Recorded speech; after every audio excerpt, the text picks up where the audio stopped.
Hi, my name is Rana El-Bendary. For this year's embedded system project, we decided to do an improved bank vault security system.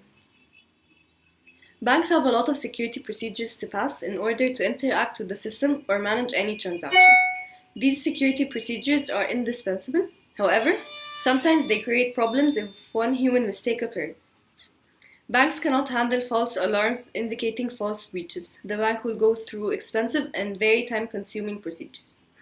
Hence, this project is to utilize IT in maximizing bank vault security measures using a simple user-friendly Android phone system. The project is designed to apply Bluetooth signals to input PIN codes and passwords, a force-sensitive resistor to detect lifting of objects, and a servo motor that resembles the vault's door. In future projects, security personnel or managers should be immediately notified, and if the alarm wasn't deactivated within a certain amount of time, the police department is notified.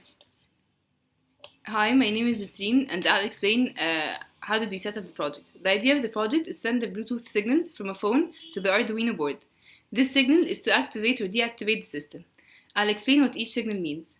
Deactivate turns off the alarm system, which is resembled in our project by a buzzer, and opens a door, which is resembled by a servo motor. The user activates the system before leaving the vault. Activating the system closes the door behind the user and turns on the alarm system. So if another person enters and tries to steal an object, if the object was moved or lifted from the vault, the force sensor will detect that the object was removed, and hence the sirens will turn on. This system could be deactivated again from an admin's phone, and the sirens will be turned off. First, we initialize the pin numbers according to our connections, which Anas will explain later on in the video. For example, the force-sensitive resistor is connected to pin number 5, and so on. Then moving on to the setup method, which is called once, it assigns each pin as input or output in our project. The force-sensitive resistor and the Bluetooth module are set as inputs, and the buzzer and servo motor are set as outputs. The last method is an infinite loop that reads the data from the Bluetooth signal.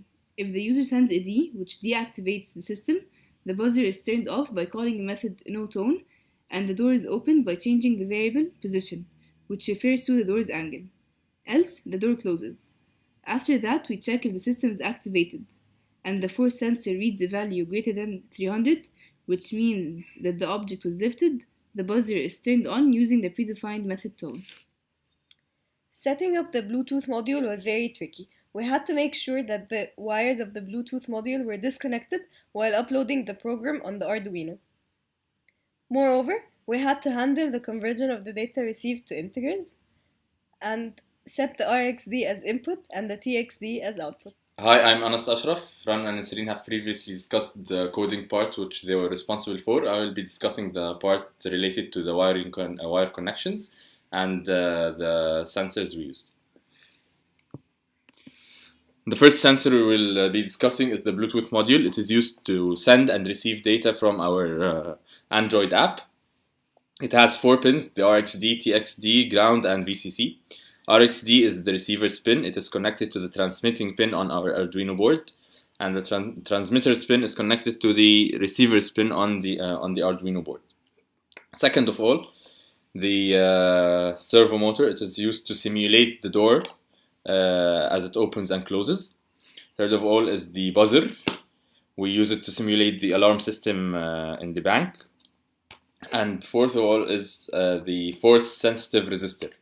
The force-sensitive resistor is a resistor that displays an analog signal ranging from 0 to 1023, depending on the force exerted on it. All the other sensors send digital signals. Now to simulate our system, first of all you need to upload the code to the Arduino board. While uploading the code, we need to make sure that the RX and TX pins right here are disconnected. And then we connect our Android app with the Bluetooth module. Initially the system is deactivated. We could send an A from the app to activate the system. Here you could see that the door has closed and the buzzer has went off because there is no item on our force sensitive resistor. Send a D to deactivate the system and the door opens again. If the item is in place and the system is active, the door closes and the buzzer does not go on. Once the item is removed from its place, the buzzer goes on and does not go off again if the item is placed again.